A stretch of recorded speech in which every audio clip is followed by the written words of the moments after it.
high blood pressure, obesity, type 2 diabetes, and polycystic ovarian syndrome. So what do all these conditions have in common? And that's what we're going to go into in today's video. I'd like to share with you, first of all, my personal journey with high blood pressure and obesity.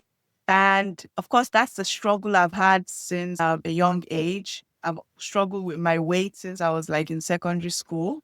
And then at some point in university, I was diagnosed with high blood pressure. And I didn't really see them necessarily as connected, even though there's some ideas that high blood pressure is connected to obesity. But the way I saw the connection was that, oh, because I'm overweight and obese, and that's why I have high blood pressure. So my strategy was to lose weight, and then I hoped that that will fix my blood pressure.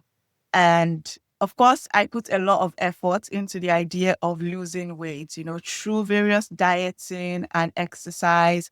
And right now, when I reflect, because right now I'm working on a course about, health, understanding health from a biblical point of view. But I've really been taking a lot of time to reflect on my health journey. And I realized that a lot of that effort was misdirected because I didn't know what I was doing. I lacked the proper knowledge. And the Bible tells us that my people perish because of lack of knowledge. So I really lacked the proper knowledge, but I was putting a lot of effort in the wrong direction.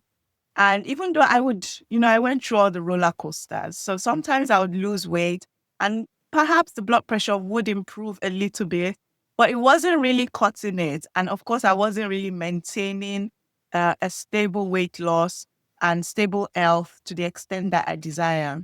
So what changed all this for me? Well, what changed is when I discovered the key connection between high blood pressure and obesity. And it really wasn't what I thought it was.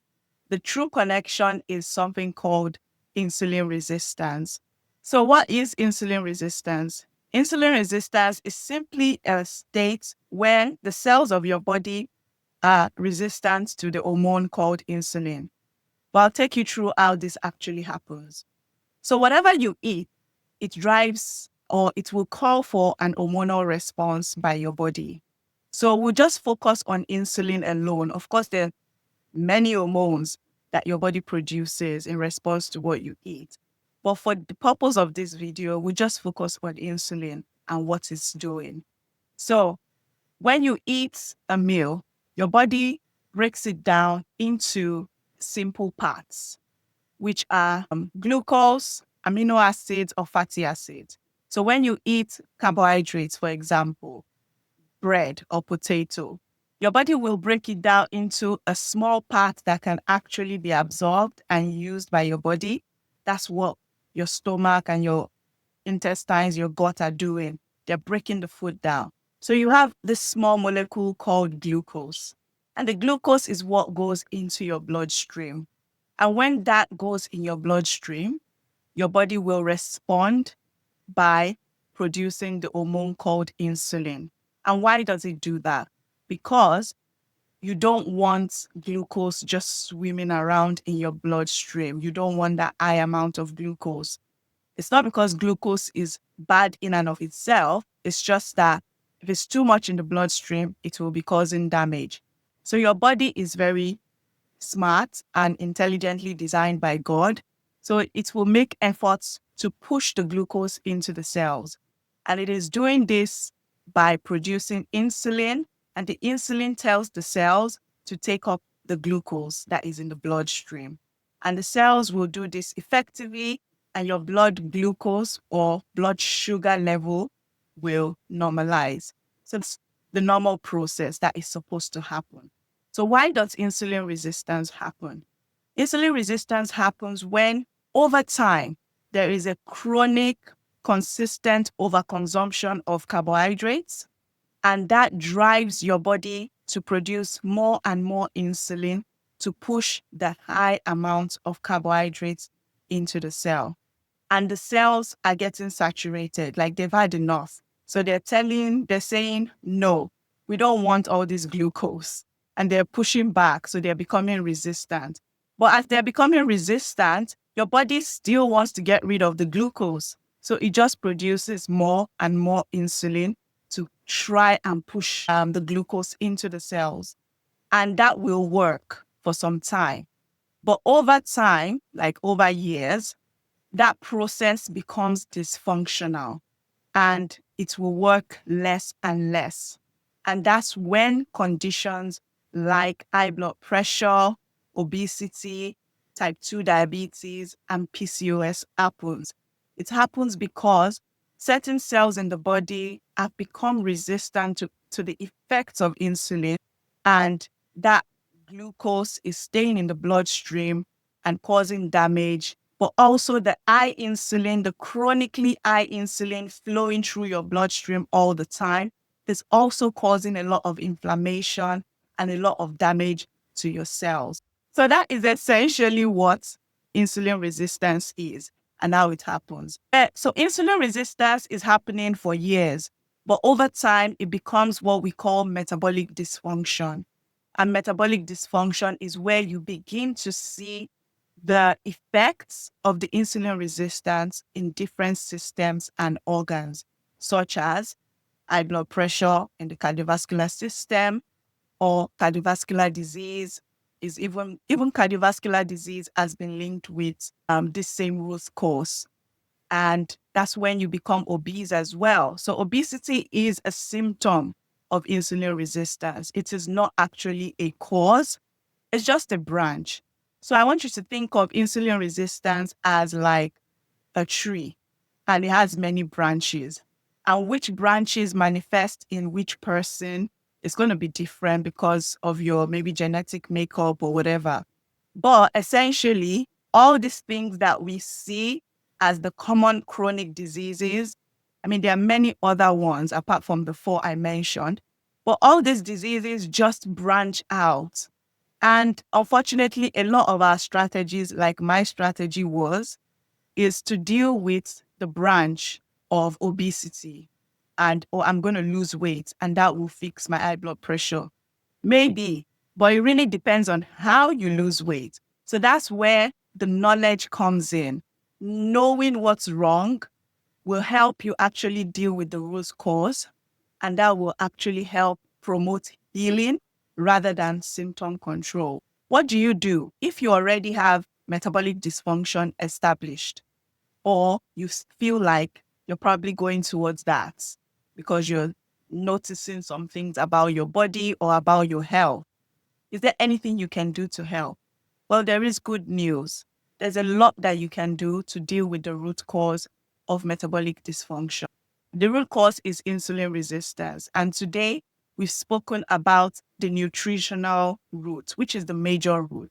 There's certainly other things that contribute to the development of insulin resistance, but we've not talked about them in this video. Essentially, what we eat is like the major factor, and it's one that we can effectively deal with through our nutrition. So as I went on in my journey of weight loss and trying to get healthy, like I told you, I discovered this key of insulin resistance. And the way I discovered it was completely, I think, God done. Because, I had a book, it was a medical book. I think it's Oxford Handbook of Clinical Medicine. And I had read it many times, but I was preparing for an exam and I thought, oh, I'll just read about diabetes today. And I opened the page and I read, oh, ketogenic diets can be used to manage diabetes. And I was like, what is a ketogenic diet? So I started researching about it. And that's how I really began to understand the key concept of insulin resistance. Because what a ketogenic diet is basically it's a part of a low carbohydrate diet. So a low carbohydrate diet simply is a diet that restricts carbohydrate content. And that is the main focus. There are other elements, but that's the main focus. And you can dial, it's like a dial. You can turn the dial as low or high as you wish. And of course, as you turn that dial, that will affect the other components of your meal. But essentially, a ketogenic diet is when you turn the dial of the carbohydrates to very low. which would be like below 20 grams of carbohydrates a day. But there are other variations of a low carb diet. There are other moderations where you can have maybe less than 50 grams a day or less than 100 grams a day. But the consensus seems to be that anything less than 120 grams a day can be considered a low carb diet. So that's how I began to explore the whole science and understanding how low carb actually works. And even though a lot of the advice is counterintuitive because, you're being told you can't eat as much fats, you can eat fat. There's no need to be afraid of fat. And, it's not about calories. And there are various other things that were completely new and different for me. But as I studied it and did all my research, I realized that this makes sense scientifically in terms of the way our body functions. And it's something that I can do. And I did it. And it was so enjoyable. I have to say, like the most enjoyable thing I've ever done. But why does it work? I would like to explain that to you so it makes sense. The reason a low carbohydrate diet works is because, like I told you, insulin goes high when you consume carbohydrates. So when you don't consume carbohydrates, that gives your body the chance to lower that insulin. So that deals with that and other food groups like fats and proteins, they don't really have a huge impact on insulin. They don't have a significant impact on your insulin levels. So you can eat those in general. But if you focus on the carbohydrate level, then you're really focusing on the food that has the greatest impact on insulin. So when you dial that down, you dial down the insulin, the body and your cells begin to have time. It's like you're giving them a break from, the constant barrage of glucose and insulin.